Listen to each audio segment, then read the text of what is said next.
Beep, beep, beep, beep. Welcome back to the Court of the Edijester. How the devil are we, everybody? So here we go. We've got some news. News. Now, if you can support me, like, subscribe, do the usual. This is from the Telegraph this morning. Oh, it's news. Pensions giant cuts ties with trans lavatory ban campaigner. Trans lavatory ban. Oh, that should be the name of a group. Next up, Trans Lavatory Ban with their new song, #1 in the charts, Where's Your Nuts? It's all so funny lately, isn't it? All so funny. So, very important. Barclays, the old Barclays Bank, if you understand Cockney rhyming slang, you'll get that. The old Barclays Bank, who've been involved in this since God knows when, they recently announced they're stopping all this bloody nonsense, and they've sort of, said, no, off your pop, we're not doing it anymore. Now we've got the pensions giant. Now this is important because of its sheer size, you see.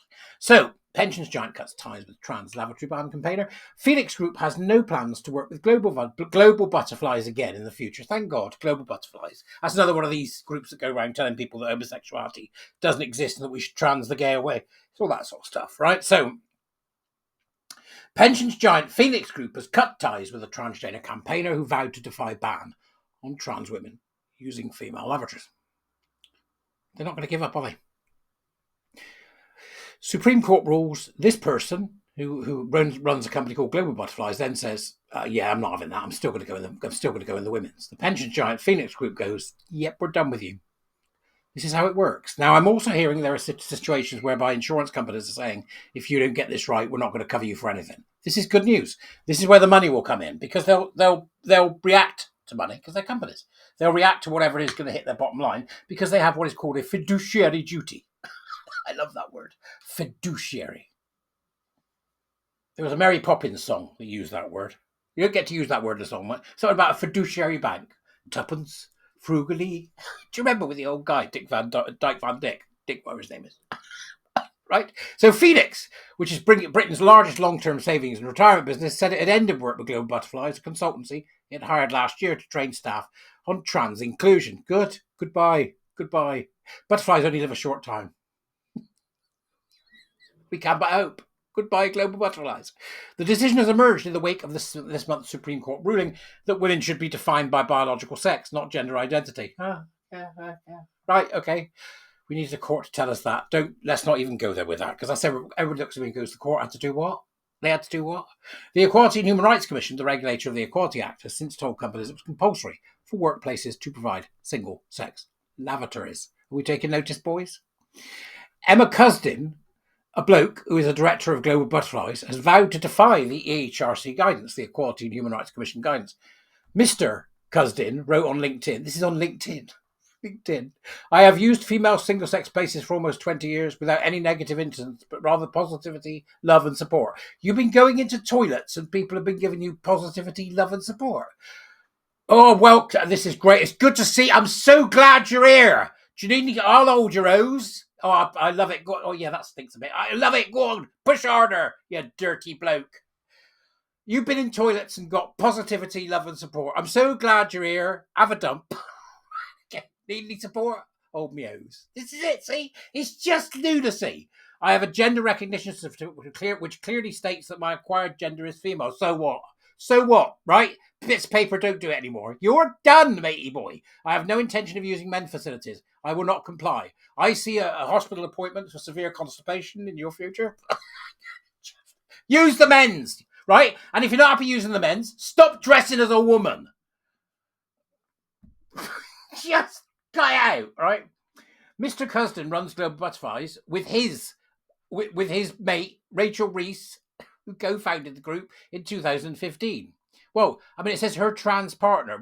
His trans partner. So is Rachel, what's Rachel? Is it Rachel a bloke or what? We don't know. Global Butterflies provides training on trans issues in the workplace, but has attracted controversy for running workshops that inform participants there are more than 150 genders. They encourage staff to pull colleagues up for using the wrong pronouns and warn that staring could be considered transphobic. You go out, dressed like a sex clown, perform in woman face, and then expect not to get stared at.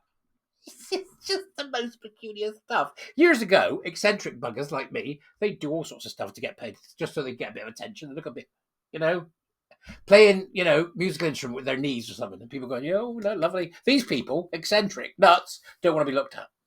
Right, okay. Staring is transphobic. Yep, right.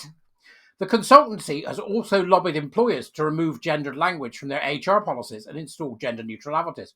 Phoenix, which has around 290 billion of assets under administration, announced in June 2024 that a new trans inclusion policy was coming soon and said, in conjunction with this, we have partnered with Global Butterflies to provide training to colleagues across the business. What for? You're a business. What for?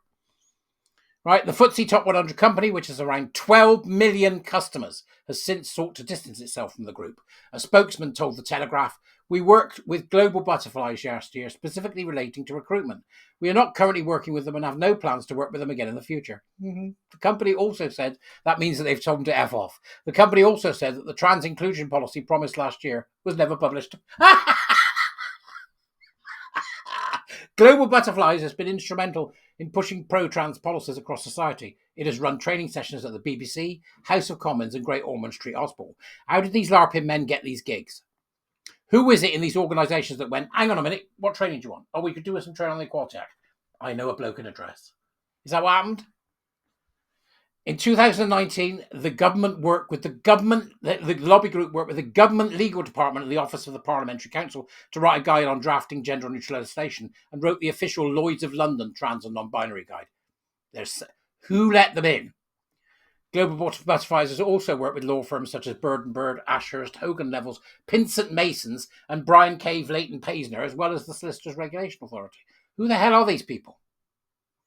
A two-man outfit that suddenly gets access to all this. Who let them in and why? Do we have at the top of this a kind of trans star chamber where they all sit around gossip fumbling and talking about what they're going to do next? I don't know.